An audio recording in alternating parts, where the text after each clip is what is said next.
Hi everyone, I'm Natalia Drozdiak. I'm a tech reporter at Bloomberg News here in Brussels. I was a 2016 Atlantik-Brücke Young Fellow, and I'm very excited to be able to announce that we are having an all-star cast to discuss the transatlantic relations after the US elections and what to expect under the Biden presidency. Congressman Hurd will kick us off with prepared remarks, and then we'll hear from the Atlantik-Brücke chairman and former German Vice-Chancellor Sigmar Gabriel, as well as former EU Commissioner and President of the United Europe, Günther Oettinger. And following that, Anna Wieslander, who is Director for Northern Europe at the Atlantic Council, as well as Daniela Schwarzer, Director of the Research Institute of the German Council on Foreign Relations. So we'll leave time for questions at the end, which you can submit through the chat function. And I also wanted to flag that Mr. Gabriel, unfortunately, will have to leave early due to prior commitments. But first, let me present Congressman Hurd, who's a Republican congressman representing Texas's 23rd Congressional District. He was also a former undercover CIA officer, and he is an expert in cybersecurity and intelligence. He will kick us off with some prepared remarks. Sure. Well, thanks for the invitation and being here with this august group of individuals talking about something that is very important to both sides of the Atlantic. And whenever we talk about the transatlantic relationship, we always are going to have to continue to reinforce the importance of it. 70 years of peace and prosperity is kind of a big thing. And we have to reiterate that over and over when I'm crisscrossing not only my district, but the country, and this issue of whether it's NATO or relationship with the EU comes up. A lot of people ask why. And when you explain, half the global GDP is between Europe and the United States, it's kind of a big deal. It's allowed us to increase our economies on both sides. Now, to folks that are attending today, y'all all understand that.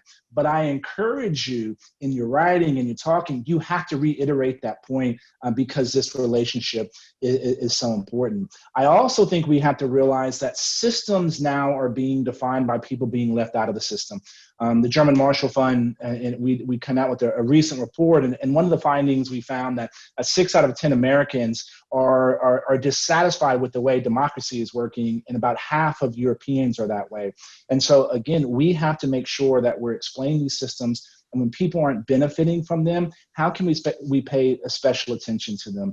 This is something that we have to be able to do together. When the former NATO or current NATO commander addressed Congress, he made a very simple statement, and it's completely true. It's good to have friends. And we have to remember that, because sometimes we get in some of these debates that make us forget that we might be friends. And my last point that I'll make is we have to get beyond this, what I call the transatlantic beef on privacy.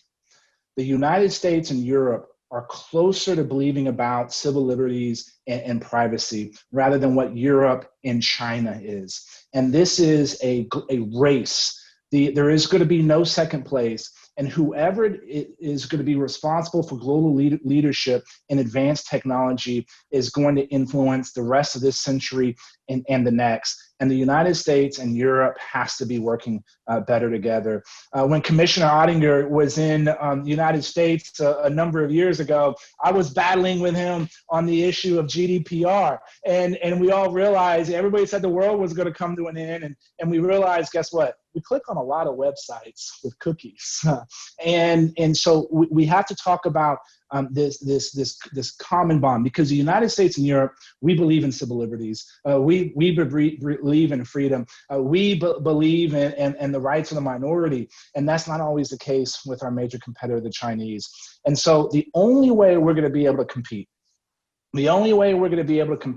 with China when it comes to how do you train algorithms, is sharing data, working together on some way to protect this data. And we can figure this out, but we have to put down our swords and figure out a way to compete and realize, while we're debating with amongst ourselves, the Chinese are not. And they're exporting their authoritarian use of technology all across the world. And we can maybe lose out in driving global leadership. And then I will end with this. This is something that many Republicans believe that when America leads, we're better off, and this idea of America first, we're pretty clear that President-elect Biden will not be continuing that, but there is some level of cooperation and belief that the importance of this transatlantic relationship in Congress, in the Senate. And so it's good. I'm sure we're going to have an exciting debate today on these topics, but it's a pleasure to be with y'all, and thank you for allowing me to start with some remarks. Thank you so much, Congressman, for laying those out. Some great topics there that we'll get into in the discussion tonight. But just kicking off on your last point, and I'd like to invite Mr. Gabriel to maybe react to this. What do you think, Mr. Gabriel, about the idea of the U.S. leading on foreign policy and international relations? I mean, how reliable is the U.S. On foreign policy now after those Trump years?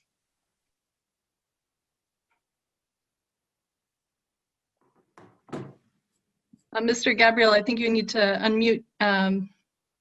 Okay, now hopefully it's better.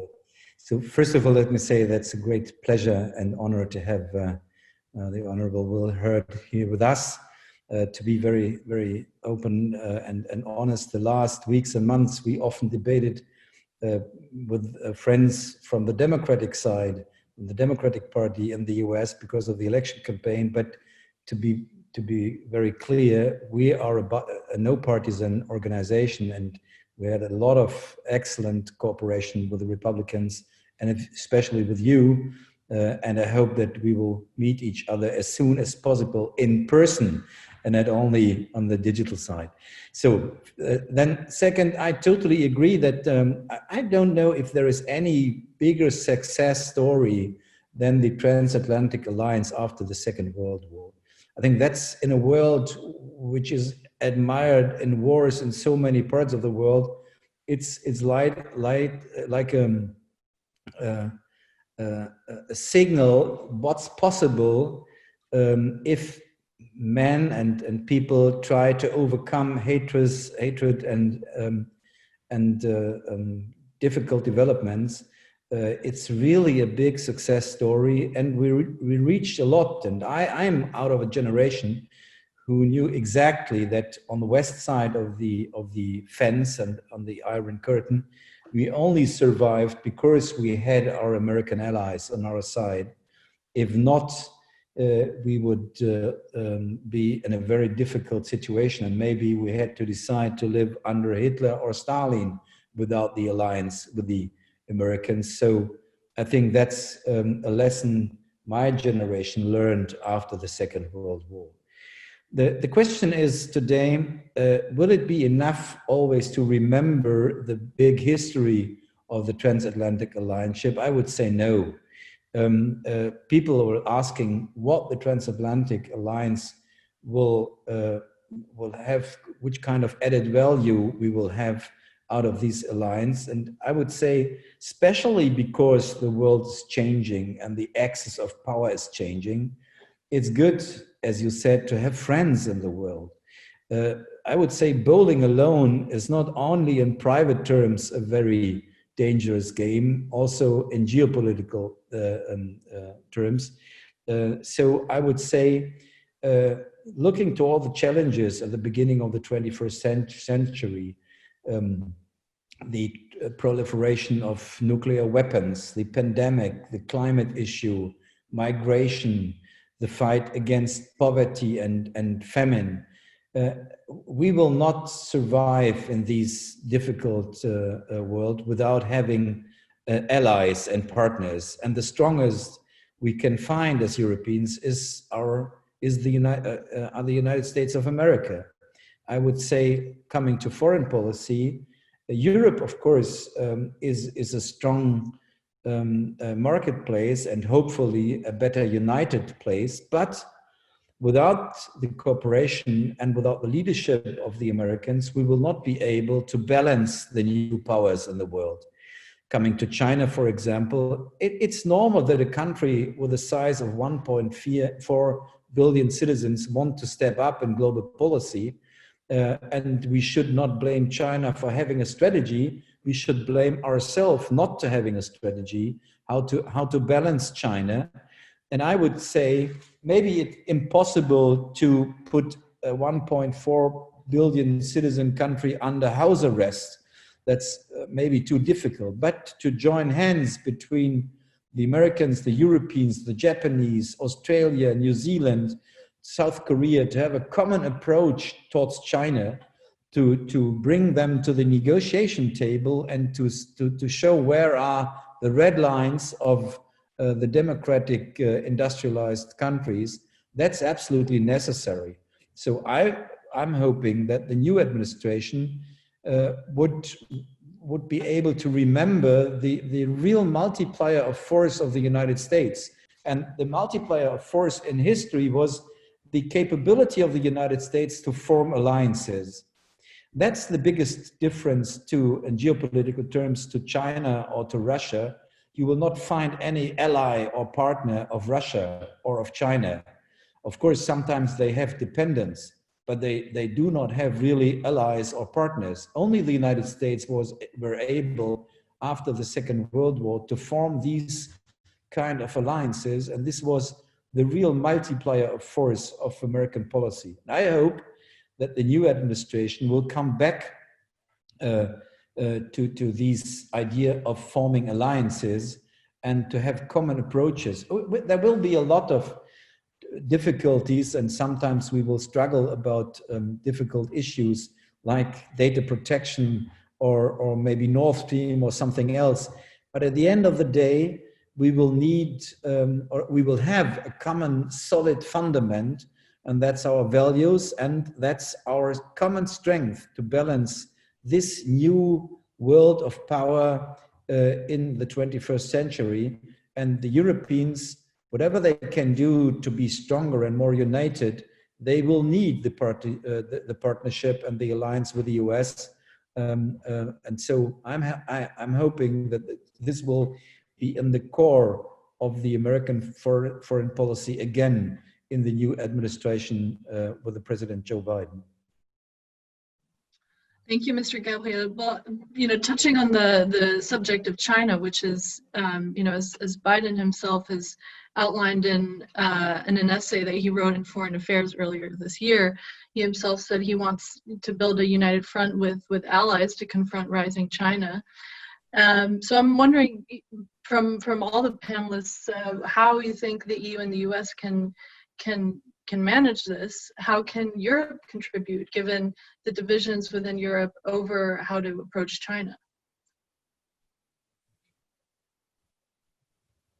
So maybe, I don't know, Congressman Hurd, if you had any comments on that, please jump in and then we can ask the others. Sure. I think that the first thing is we need to be reaching out to the allies on an economic plan. The fact that last week the largest trade deal was signed and neither Europe or the United States was part of it is problematic. And so reestablishing a framework in which we can be partnering with some of these other countries in establishing a trade regime would be one. I think on two, when it comes to technology and how we're working, Huawei has been dominating this conversation and 5G infrastructure. So what do we have within our toolkit where we can help Ericsson and Nokia and Samsung in order to compete with Huawei? So I think the United States, we have to step up and have a national breach law. We have to have a privacy standard.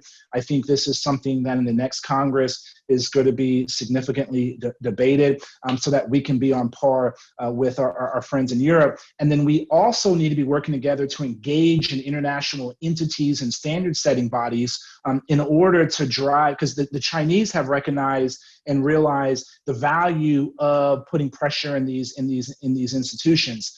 And it's not just the WHO, which the United States should be part of. I think most Republicans actually agree with that, and I think that's something that President-elect Biden is going to reinstitute very quickly. But it's those standard-setting entities that's important, and making sure that we're working together in those areas in order to drive global standards. I think those are a couple steps we can take. Thank you. Commissioner Oettinger, I think you had some remarks you want to share with us. Dear moderator, dear colleagues and friends. First of all, thanks to Sigmar, Gabriel and Dr. Deisner for co-organizing this digital event. Thanks to all of you taking part. What I see is the last 4 years, the US government was more and more erratic, less reliable, and America first in reality was America alone. My expectation is that the US will come back to strengthen and for stabilize international organizations and multilateralism. Take WTO, take NATO, take the OECD, take the UN and UNESCO and the World Health Organization. In all of these networks, last 4 years, the US have not really been reliable, constructive, collegial. And I'm sure the next government will be reliable, constructive, and collegial. Take the EU. President Trump didn't like or didn't understand our EU 28, EU 27 union. Joe Biden knows the European Union, others as well. He knows the Western Balkan. So to understand our European continent, our European Union, for me seems to be very important for a new start in our transatlantic partnership. Take sanctions, take trade negotiations, trade relations. Maybe there is a window of opportunity to come to a new negotiation for TTIP 2.0. Nobody knows. We should offer this. We should address this as Europeans, as member states of our EU, as a constructive offer to the Joe Biden administration.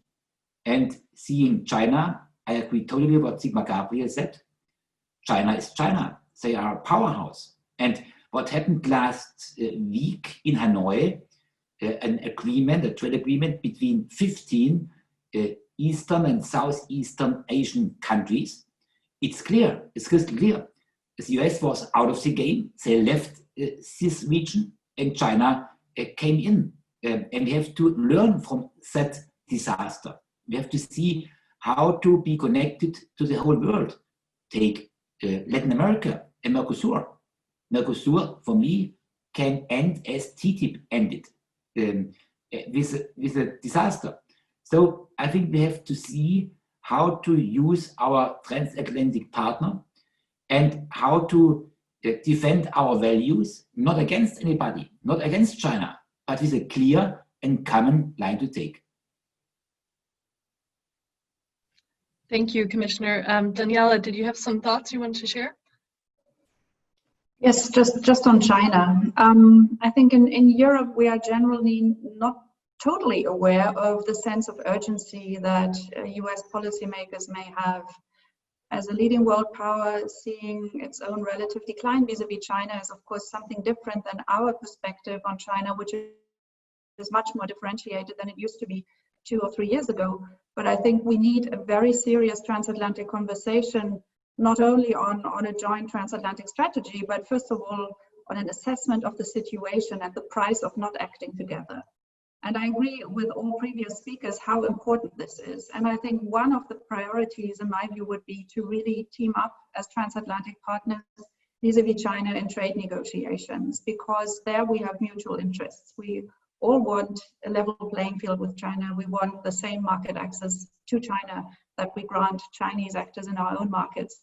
And I think we also have notes to compare on how we go about investment screening in the EU, where we have made a lot of progress recently, and the US also. So if we had a common approach there, I think this would be absolutely useful.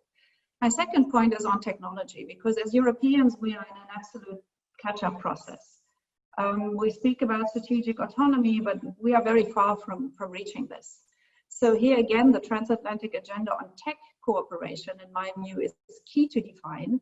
And I would go as far as saying, in an ideal world, we would reach a common regulatory space across the Atlantic. That way, we can face China in a much better way, because the power we have and which we can bring to the table, we know that as Europeans is market power. If we have combined market power, we are of course stronger vis-a-vis China. The third element is we need a conversation with China on the joint challenges we face. The World Health Organization was mentioned, fighting the pandemic and understanding the root causes of the pandemic, where China hasn't granted us the access to information, which I believe we should have to understand what we are actually fighting. It's one thing. But the other bigger thing is a joint approach to climate. I think there's a huge opening now with the Biden administration to work on climate change in a transatlantic partnership. But if we don't have China at the table, taking into account that both the US and China together are responsible for about 50% of CO2 emissions globally, we miss out a huge player. So I would think we need to balance a more confrontational joint strategy by the transatlantic partners with a serious conversation with China, how we can cooperate in multilateral frameworks and institutions, because the most pressing issues at this point are really global ones. Thank you, Daniela. Anna, did you want to chip in on cooperation with China and how to go forward? Yes, thank you, and thank you for the invitation to be here. Excellent remarks so far. And I just want to add on basically on China that I think it's important for Europe, as Daniela underlined, to understand how important it is for the US, firstly. I think we do by now, but there are also other tendencies related to China that are important. And I think one is that we sometimes tend to hide, and I think that has been accentuated by the trade war feeling or high intensity of trade conflict between the US and China lately. And Europe wants, not to be taking sides, that has been heard, to be neutral in between or even to mediate in between. And that does not really go together with joining forces of the West against China. So sometimes we have to be a bit bolder and a bit clearer on what our goals are, I think, from Europe's side towards the US in this, and also make the choices there.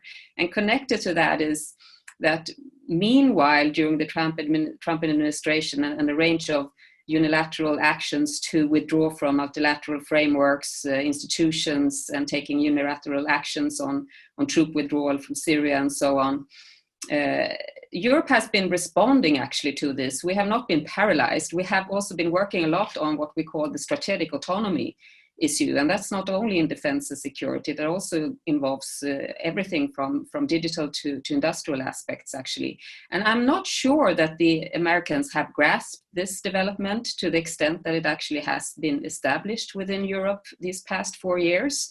You can still hear that we don't like that the concept of strategic autonomy, and then you have to explain that, well, it's pretty much established, but we can of course discuss how to implement it and what it should contain and so on. But I think there we have been focusing a lot on what the US has done or not done these past 4 years, but perhaps not put to the front what has actually been the European response and how far we have proceeded on this. And meeting the Biden administration now, we have to realize this to a greater extent, that what we have done, and that also affects how we will work together or the possibilities to work together on China. Thank you, Anna. Natalia, please go ahead. Could I add on to that?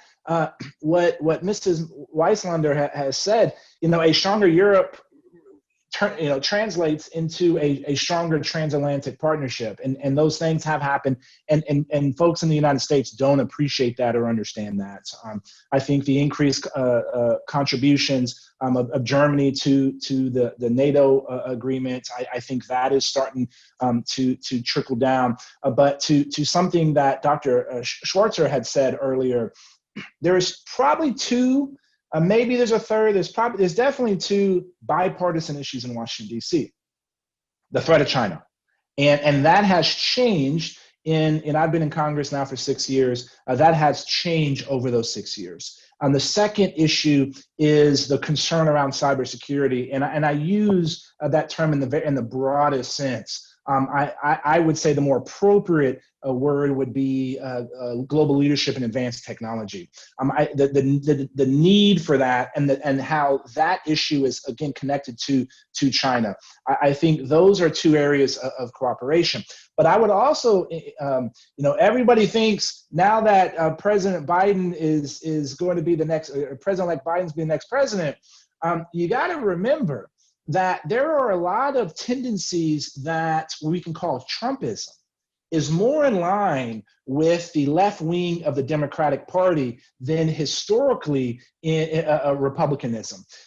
Under President Obama, all of his major trade successes was because of a Republican-led House and a Republican-led Senate. And so that's something that we have to remember as we're going forward, the pressures that a President-elect Biden is going to have on his left wing. And I say this all the time, the political continuum in the United States, and I don't know how y'all do it in Europe with the, trying to negotiate through the EU and all these different interests. It's hard to have just two parties. But in the United States, it's no longer a line, a political continuum. It's more of a horseshoe. And the edges are closer to one another than it is to the middle. And so these are the pressures that you're going to see come forward. This was the disagreement around the Paris Accord to the issue of China's role in this. Unfortunately, a lot of Republicans get this belief that climate change is real. Climate change is real. It's having an impact on everybody. Some of the concern with the Paris Agreement was that China wasn't doing enough in order to counter and to deal with this global phenomenon. So there are going to be some interesting pressures put on President-elect Biden when it comes to going back to a or let's call it an Obama foreign policy. And the threat of Russia, look, this is one of those questions of words versus deeds. And Congress has been pretty clear, while some that have spoken up, but when you look at the sanctions that have passed to deal with Russia over the last couple of years, it's been pretty strong. And so these are some of the unique challenges that are going to be happening within the political life in the United States that's going to influence some of our foreign policy. Thank you, Congressman. I just want to turn to Mr. Gabriel before he has to jump off in a few minutes. Mr. Gabriel, what Anna was saying about the EU's strategy of strategic autonomy, it's one thing to pronounce the strategy, it's another thing for Europe to really stand behind it. And there are still concerns that Europe doesn't necessarily pull its weight on defense and foreign policy. So, the question might be, well, what should Europe do to convince Americans that it is pulling its weight and that it can pull its weight on security issues going forward?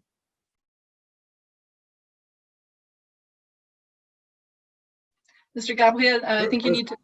First of all, I have my doubts that Europe really made major steps to strategic autonomy. Look back, I think it's nearly 2 weeks ago, you had a critical debate between the French President Macron and the German Defense Minister about strategic autonomy. A day after, the American president declared that he will withdraw troops from Afghanistan. Normally, now we should have a debate in Germany and Europe. What's our position in that? Will we jump in? Will we go out? Is there anything which we have an interest in Afghanistan?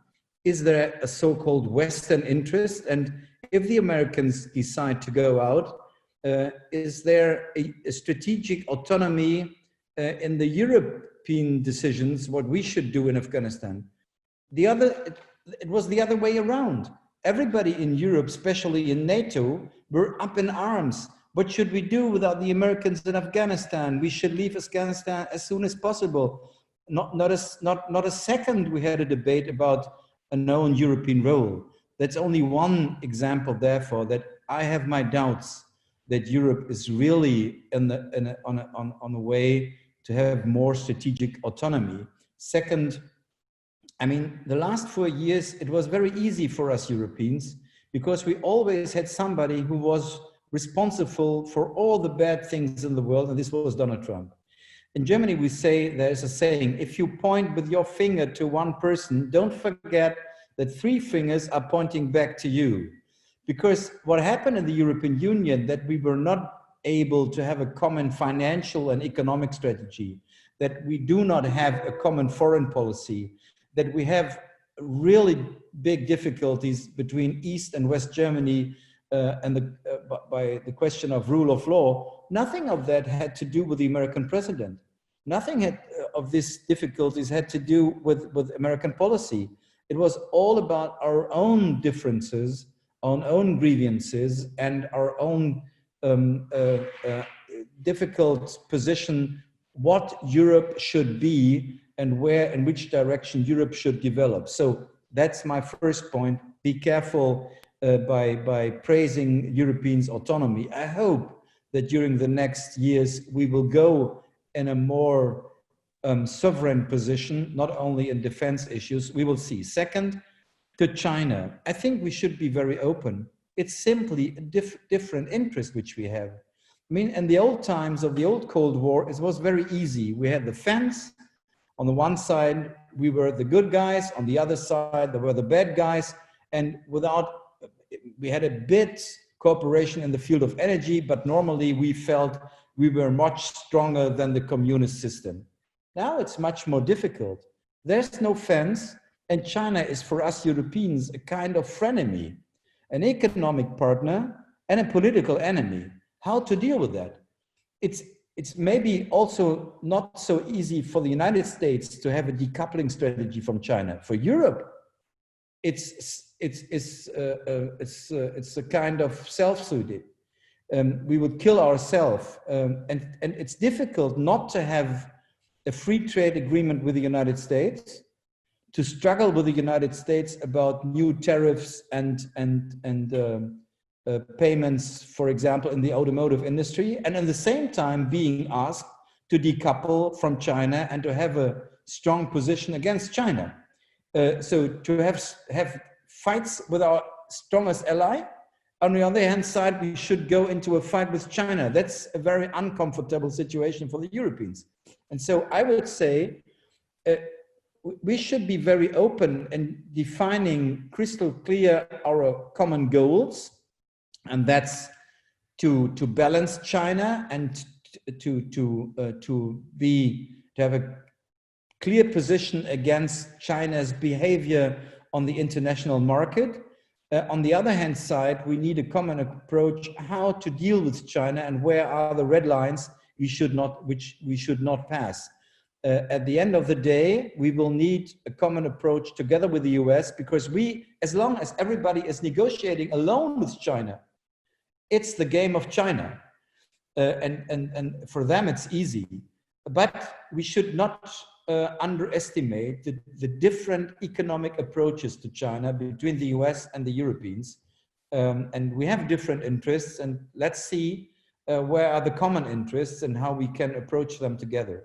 So unfortunately, I have to leave because the last train from Berlin to the west is leaving the central station. And I hope, Congressman Hurd, we will see us again in Washington. Bye-bye. Thank you so much, Mr. Gabriel, for those interesting remarks. And we'll let you catch your train. So to the others, I'll just ask 1 or 2 more questions and then open it up to Q&A. So the audience, feel free to start posting your questions in the chat, and we can shift to those. You know, one thing I would like to discuss is the ongoing trade dispute between the EU and the US over Boeing and Airbus, and then of course the conflicts over data protection, which the congressman mentioned, as well as on digital taxes. You know, to what extent do you all see these disagreements in these areas potentially hindering work in other areas on transatlantic relations? Perhaps, Congressman, you'd like to kick off. Sure. On the Boeing Airbus debate, that's outside of my area of expertise. I'm sure there's some others on this chat that might have a different perspective. But if this issue of a data privacy tax, the digital economy, this is where the world is going. And how is China? China is trying to become the sole hegemon in the world. And how are they doing it? They want to do it by being a leader in advanced technology in about 12 to 15 areas: 5G, AI, quantum, space. And this is not my opinion. This is what they've written about in themselves. We know this about their Made in China plan, and they're going to try to establish this by 2049. So if this is how they're defining the debate, then those are the areas in which we need to cooperate. And unfortunately for us, we all believe in rule of law, protection of human rights, the openness and efficacy of markets.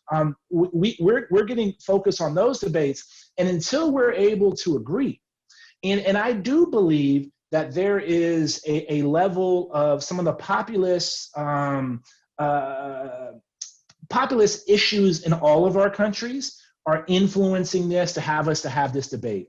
I've always said the German intelligence services can do things in Germany against German citizens that the NSA in the United States would never even imagine to do against American citizens.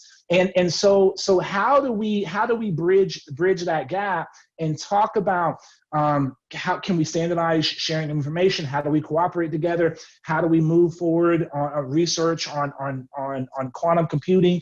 I think there's some areas that we can do that, and because we have to, because this is a debate. And to the Vice-Chancellor's point, China is a frenemy to the United States as well. And we're never going to be able to decouple. In the Cold War, the U.S. and Russian economy was never as intertwined as our economy is with the Chinese now. It's about making sure they're playing by the rules that have been established for liberal, small L democracies. And so I think these issues around privacy and technology are literally going to drive a lot of the conversation. I think the other issue I tell my American colleagues is climate change is something that is I think there's more a unified front amongst European nations on how to go forward on that than there is in the United States. And those issues are driving would drive that transatlantic relationship. I think the announcements of Secretary Kerry as the climate czar. Now, I have many disagreements with Secretary Kerry. It is one thing that I think everybody can agree on is it shows the importance to President-elect Biden on this issue, and someone that has the global connections that a Secretary Kerry has to try to get the United States and Europe at least talking in the same direction. I think that was going to be another barrier of transatlantic cooperation. Commissioner or Anna, do you have any thoughts here on how the dispute on tariffs, Boeing, Airbus, or even the digital taxes might impact other areas of transatlantic relations? No doubt, there was state aid. There was state aid for Airbus, and there was state aid for Boeing. And it makes no sense to work with ongoing sanctions. I think we should speak about how to reduce these sanctions or how to finish these sanctions. The former member of the European Commission, Phil Hogan, he retired, now it's Dombrovskis, started a good a discussion with his counterpart in DC to reduce the number of sanctions. And I think here now a new approach, a new common sense can be started in February or March next year. In addition, December, the von der Leyen Commission is coming out with a Digital Services Act. Very important. It's a complete package, a complete European draft legislation to see what is the European approach in relation, not against, in relation to Alphabet, Google, Microsoft, Apple, Facebook, and the other OTTs. And I think before there is a discussion in our Parliament and Council, we should offer to the American colleagues, let's speak about this draft legislation. Let's speak about a fair and open process, a transparent process, to avoid new additional conflicts. Same with digital tax. Digital tax is an EU idea. Now it's discussed in our OECD. The US are defensive, some Europeans are offensive. I think to speak about the global digital tax and not to organize a European taxation against the US would be a next constructive offer from our side for to deepen and for to stabilize our constructive relationship. So I see in 2021 a lot of possible points for to come to a common understanding and for to avoid new conflicts. We have sometimes, from time to time, different positions, but to minimize the number of differences and for to come to a constructive discussion and for to come to compromises. Now should be a European approach, a European offer of constructiveness, of friendship to the Joe Biden administration. Thank you, Commissioner. So another topic I'd like to touch on is NATO in particular. I'm curious what you all think about how the EU and the US can create a common strategic approach on NATO going forward, especially considering that the rise of drones and cyber attacks and the shifting landscape of warfare. Maybe Daniela or Anna would want to jump in here? Yes, thank you, Natalia. Well, I think the first good news, of course, from a European perspective is Joe Biden's very strong commitment to the transatlantic alliance. And I think there's also an understanding on both sides of the Atlantic how important it is to recognize that our security environment has very rapidly changed over the past years. You mentioned cyber as an issue. Hybrid warfare, including cyber, but also other means, is a key issue. There is, of course, a need to also look at security issues related to China and the Indo-Pacific region, where I believe Europeans, if I were on the US side of the Atlantic, I would expect Europeans to be more forward-leaning in that regard. And an important step was actually made by the German government only a few weeks ago when the government issued its guidelines on the Indo-Pacific, which contain a lot of aspects, but also some cautious thoughts on security. The French are more advanced in that reflection, and if we bring Europeans together, which is a clear goal of the German government to reflect upon the Indo-Pacific and make this a transatlantic issue, I think we make important steps forward. On NATO, in the proper sense, I think it is of key importance that Europeans leave no doubt to our American partners that we are willing to respect the goals that we have set for ourselves in 2014, so well before Trump, on defense spending. And we need, of course, not only a question about numbers, but we need to make sure we actually provide the equipment we need in this new security environment. And here, Europe comes into the game. The EU moved forward when Trump said what he said about NATO, questioning the alliance. And what we have in Europe now is enhanced defense cooperation. This was seen with a strong skepticism from DC at some points when it was about strengthening and developing the European armament industry with particular funding, with research programs, and so on and so on. An important step again was made this year with a very clear rule on third countries' participation, which not only allows the US to possibly participate in PESCO programs, that's the name of the EU Defence Cooperation, but also the UK, which I think is of key importance. So I do think here is one of the key issues where we have a good opportunity for transatlantic cooperation to move forward. But we also have to see here, we're not moving back to Obama times at all. We are in a completely new world, and we need to have the strategic conversation across the Atlantic, and in particular among Europeans, how we define a stronger European presence within the NATO framework. Anna, any thoughts you want to jump in? Yes, thank you. Well, I can just add on that, that definitely with the Biden administration, there will be engagement in NATO allies and partners, and I would not expect to see attempts towards a reset on Russia, but a sober view on Russia as well, and to stay firm on Russia. And that's also settling for moving NATO ahead, and also moving NATO-EU cooperation ahead, I think. I do not expect them to be less strict on meeting the obligation of 2% of GDP by 2024, but keep that pressure, because it's also part of a strategic shift in the international system. With the rise of China, we will have a different focus on the power politics moving ahead. So that doesn't move away.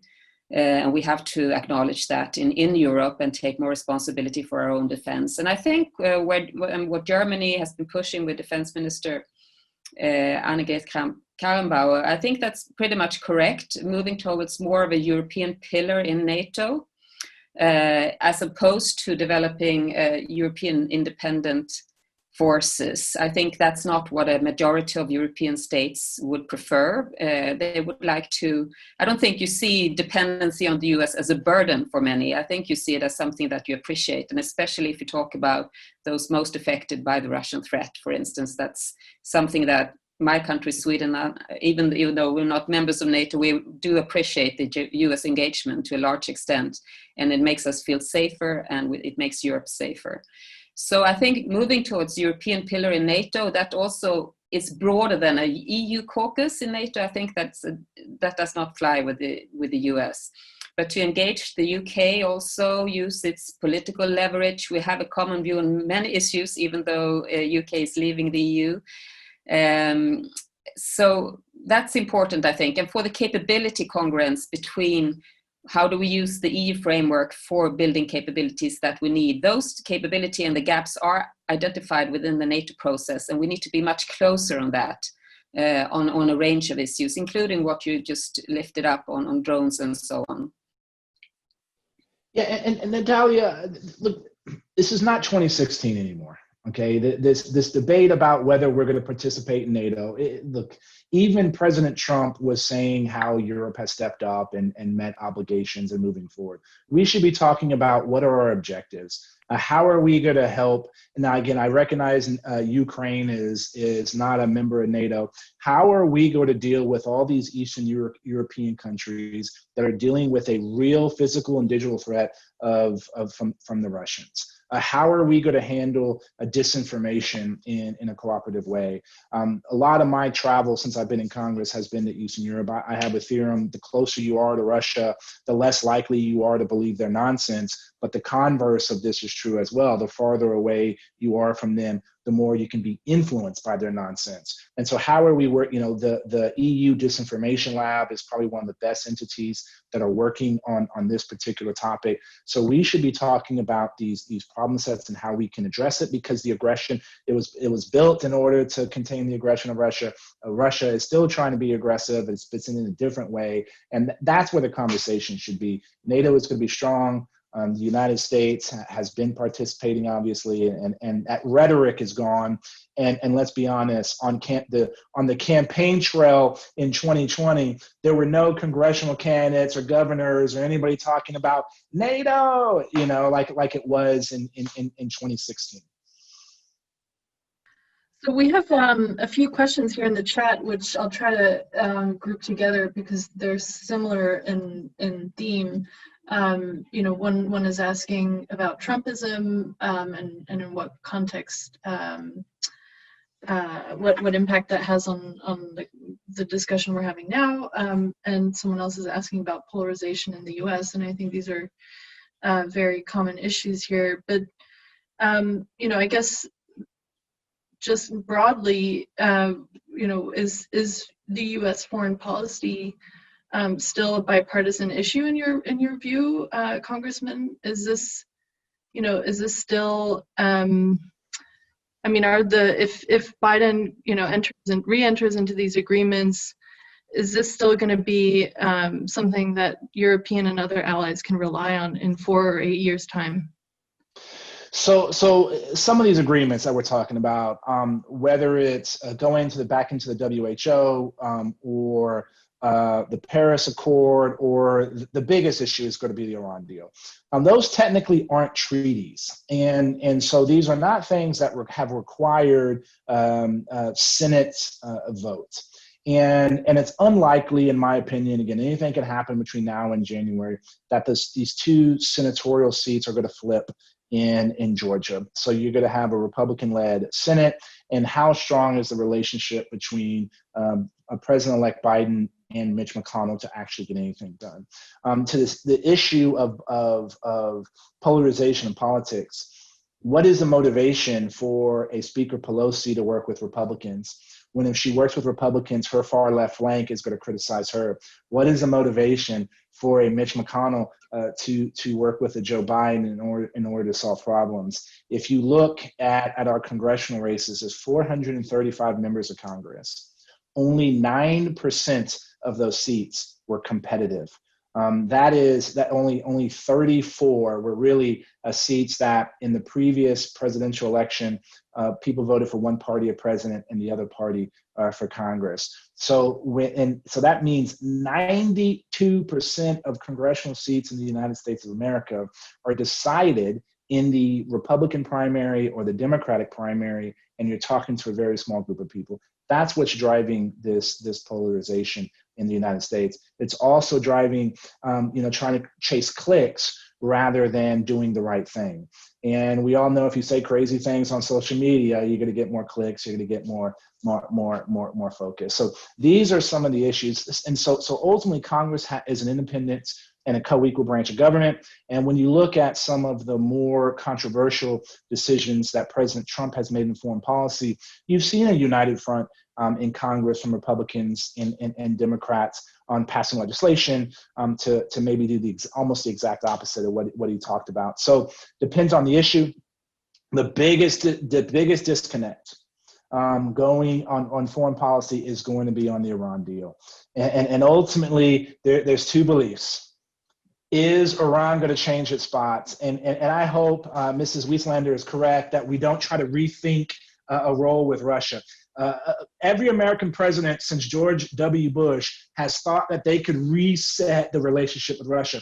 Russia is a regional thug trying to reassert its territorial integrity of the USSR. Period. End of story. That's not changing until Vladimir Putin and probably 10 other people leave. And so I hope they don't think there's a reset. But the other issue is this: do we think Iran is going to change? And it's almost like saying the British thought that China was going to change. Like, oh, let's give them 75 years and Hong Kong will be fine. How has that turned out? And so ultimately this debate about Iran, will Iran change its spots? Is it okay that in 10 years, let them have nuclear weapons because in the next decade, they're going to change? And Republicans are very clear on that.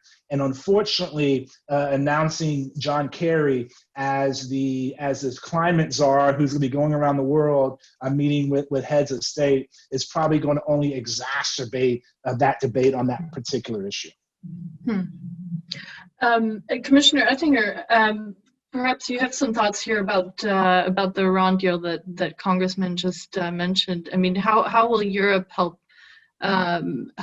get Iran to return to strict compliance with the 2015 deal? I mean, is there a chance that this has to be completely rewritten and potentially sweetened for Iran now somehow?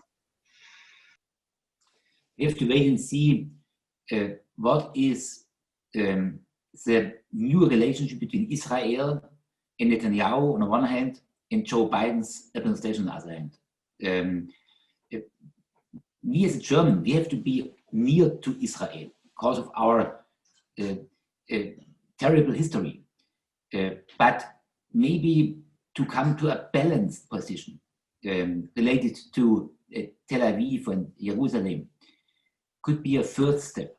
And our clear expectation is that the US will join the agreement, the nuclear agreement again. Or at least they will not fight against it, not try to destroy it via sanctions and so on. Because for the moment, for our European industries, the problem is they need a decision. Are they willing to use the US market, or are they willing to use some options in Iran? And here, the decision is normally clear. The US market is much more important than all options in Iran. And hopefully this clear sanction against European industries could be finished, could be normalized, could be a bit more liberal.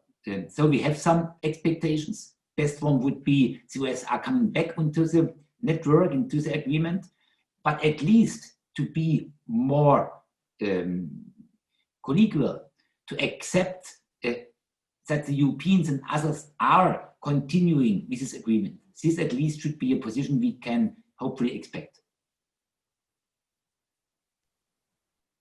Anna or Daniela, do you have any thoughts on this? Otherwise, I'll kind of.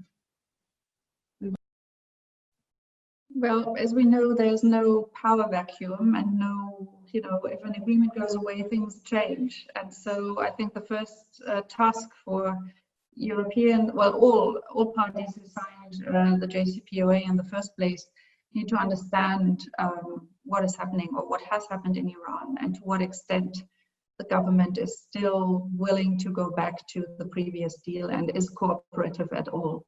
And that's for me the basis to make the decision.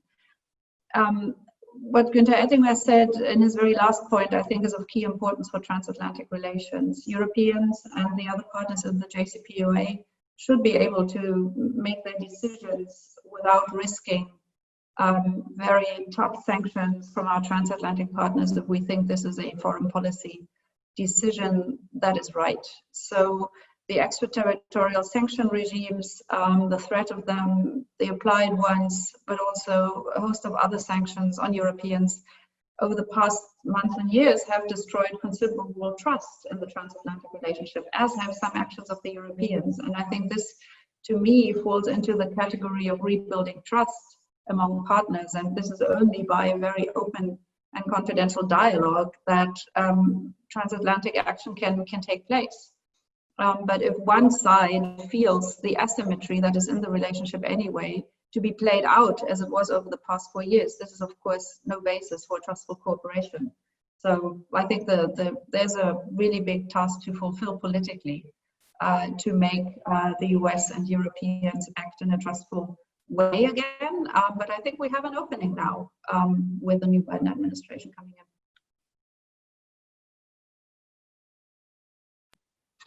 So I think we have time for one last question, and we have one here from Adrian Keen. He's asking the panelists, including Congressman and Commissioner Oettinger, what your thoughts are on whether we can expect a relaunch of TTIP2, and what chances you would give it on the US side and on the EU side. So in 2015, we almost had a TTIP passed, and this was going to be a President Obama led initiative, but being passed by Republican House and Senate. And unfortunately, I think the difficulty here and the way this would have to start, this would have to originate in the House.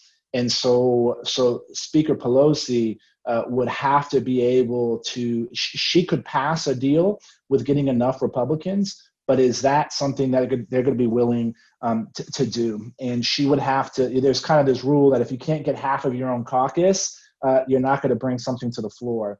But that means you would probably get a supermajority of Republicans to vote for something like this with some tweaks from the original language from TTIP. I think this is something that should be on the table and should be pursued. And it depends on what the dynamics of the vote on the Democratic side. Sandy Levin used to be, when he was in Congress, was probably one of the person that everybody looked to for this. Can Richard Neal pull together the caucus and get a deal done is going to be the real question. So putting a chance of success, this is going to be a debate. in the next year and a half, and we'll see. Let's look at the end of this year. Can we get appropriations bills done to fund the government by December 11th? Can we include COVID package in that? Is it being done in a bipartisan way? That could be an indication of how the first year of 2021 looks like. And this would have to get done, because if it came close to a 2022 election, you're not going to see many Democrats wanting to vote for a large trade deal. Commissioner, any final thoughts on that? I think you need to unmute. After TTIP failed, the EU realized many new trade agreements. CETA with Canada, take Japan, take South Korea. We are negotiating and are near to a result with Vietnam, Malaysia, New Zealand, Australia, take Mercosur, so Latin America.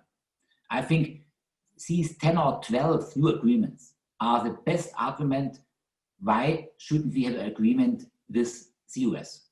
Maybe not such a complete package as TTIP was. Maybe a limited agreement, speaking about sanctions, about tariffs, about investments, speaking about climate change. So I think to have a limited agreement and to negotiate it immediately in spring next year could be a win-win effect, mainly in and after this recession coming from the pandemic. And I'm sure in general here, Brussels is willing to start negotiations. We have to see what is with the German Bundestagswahl, what is with Macron in March 2022. So we need these two big players in our EU 27, but I would prefer, and I would think there is a new chance for a limited, modernized agreement. Well, that's a really optimistic way to leave off this conversation. I just want to thank all of you for your great insights, and also Mr. Gabriel, who left earlier. We talked about US foreign policy, China, EU defense, NATO, trade tariffs, Iran, TTIP. I'm sure I'm leaving some things out. And we probably only kicked up more questions than we could answer.